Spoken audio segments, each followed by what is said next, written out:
Welcome back to the Table of Grace, where we pull up a seat, open the Word, and feast on the truth of God's promises. I'm Carla. And I'm Maddie, and today we're in episode 2 of our 3-part series called Covered Commissioned. In our last episode, we saw the courage of a mother who placed her baby in a basket and trusted God with his future. This week, we find that baby, now grown, standing in the middle of the wilderness, face to face with a burning bush and a calling far too big for him to carry alone. If you've ever felt too small for what God has asked of you, if you've ever thought, God, surely you meant to choose someone else, then this episode is what you need to hear. Before the fire, before the voice, before the call, we need to talk about Midian. Midian was a desert, a wilderness, a dry, remote, in-between kind of place, but it was also a place of refuge and refining. And after Moses killed the Egyptian and Pharaoh found out, Moses fled for his life. He didn't just run from punishment. He ran from shame, from failure, from the very people he wanted to save.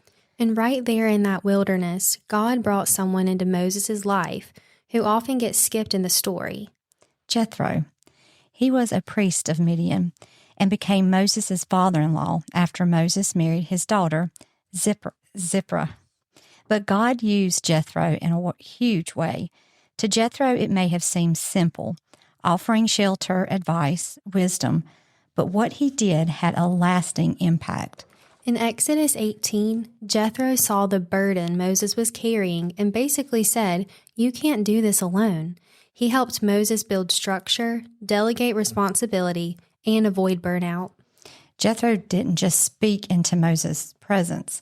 He helped prepare him for the weight of leadership that was coming.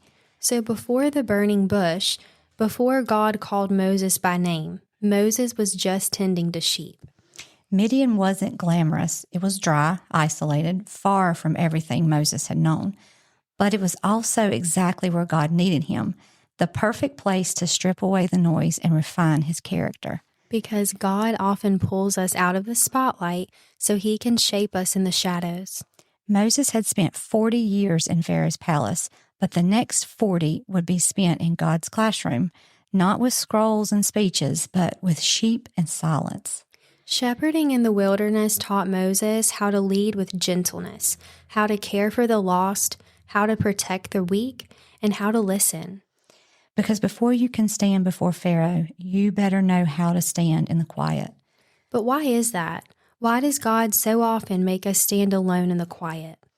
Because clarity rises in silence. Away from the noise, distractions, and expectations, we begin to see our thoughts and emotions clearly. Think about Elijah in 1 Kings 19:12. He didn't hear God in the wind, the earthquake, or the fire, but in a still, small voice. And in that stillness, many find that God's presence becomes most tangible. What feels like solitude becomes a sacred place. Some of us are begging for the platform, but God is still handing us the pasture. That's good. You think you're stuck, but maybe you're being refined. You feel forgotten, but maybe God is teaching you how to hear his voice before you speak his name to others. God didn't waste Midian, and he won't waste your wilderness either. The shepherd's staff in Moses' hand would one day part the Red Sea, but first it had to be shaped in silence. And then came the fire. Exodus 3 says Moses saw a bush that burned but was not consumed. But verse 4 is key. When the Lord saw that he had turned aside to see, God called unto him out of the midst of the bush. Moses had to turn aside before God spoke. God didn't call to his back. He waited for his attention. Because God won't compete with your distractions. You must walk toward the fire if you want to hear his voice. Some of us are begging God for answers, but we haven't turned aside. We won't stop long enough to notice that maybe the bush is already burning. And God tells Moses, "I'm sending you." Moses responds the way so many of us do, not with celebration, but with hesitation. The excuses begin pouring out. Who am I? What if they don't believe me? I'm not a good speaker. Please, Lord, send someone else. Have you ever made excuses to God? Like real ones? Unfortunately, yes. And here's what I've learned. God doesn't get angry when we hesitate. He doesn't roll his eyes or walk away. Instead, he leans in. Grace doesn't demand instant courage.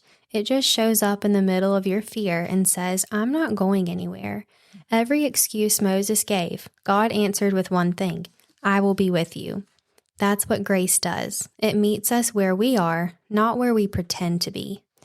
And if we're being totally transparent here, I've made all kinds of excuses to God. And one of them, this podcast. I told Maddie from the beginning that I'm not the speaker. You are. I even joke and call her my Aaron, but honestly, it's true. Sitting behind this mic isn't easy for me. I can totally relate to Moses when he said, who am I? Like, Lord, who am I that you would choose me to sit here and speak your word? We've had that conversation before too. Who are we that God would choose us? Exactly. And not to mention, I get so nervous speaking in front of people. I'd honestly rather sit behind a curtain and cheer on the ones out front. But sometimes God's plan includes your voice, even when you think you'd be better in the background. That's a word right there. Please, Lord, send someone else. But let's be real. Most of us don't need help making excuses. We're professionals at it. And Moses isn't the only one in Scripture who tried to talk to God out of using them. Like Jeremiah said, I cannot speak, for I am a child. Jeremiah 1:6. Gideon said, I am the least in my father's house. Judges 6:15. Jonah ran. Paul begged for the thorn to be removed. And yet, God responded to all of them the same way he did to Moses. Certainly, I will be with thee. Exodus 3:12. So God doesn't call the qualified. He qualifies the called. He doesn't need your resume. He needs your yes. So how does God respond to our fear? With presence. How does he answer our hesitation? With grace. When Moses felt the weight of his calling, God didn't lighten the load. He stepped into the moment and said, I'll carry it with you. Moses stood barefoot on holy ground with nothing but fear in his hands, but God didn't dismiss his fear. He didn't mock it. He met it. That's grace. Grace doesn't wait for us to be fearless. It walks into our trembling and whispers, you're not alone. It's what God has always done. With Elijah afraid in the cave, with Peter sinking in the waves, with Thomas doubting in the upper room. And when Jesus sent his disciples out to fulfill their mission, he didn't just give them a task. He gave them a promise. Lo, I am with you always, even until the end of the world. Matthew 28:20.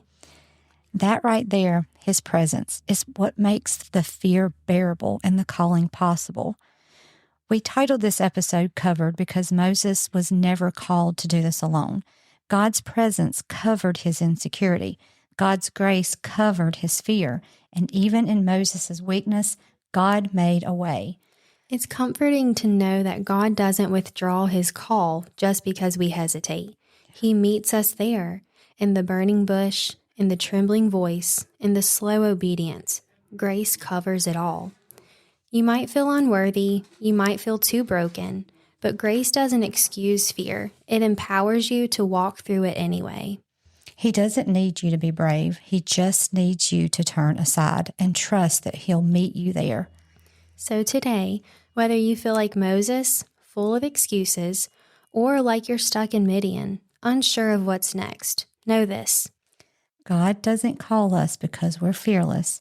He covers us with grace right in the middle of our fear. So here's what we want to leave you with. Number 1, your past doesn't disqualify your purpose.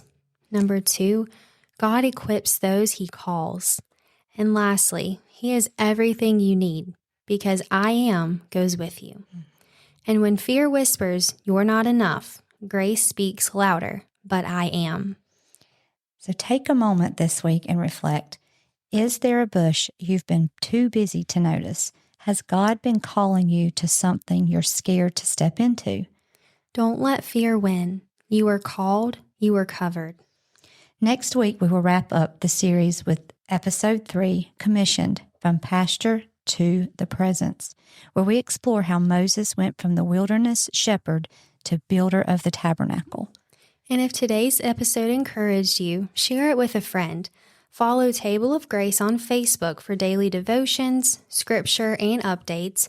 And if you don't have a church home, we would love to invite you to ours, Covenant Church Monroe, NC on Facebook. And always remember, grace is always the centerpiece. No pressure, no perfection. Just grace.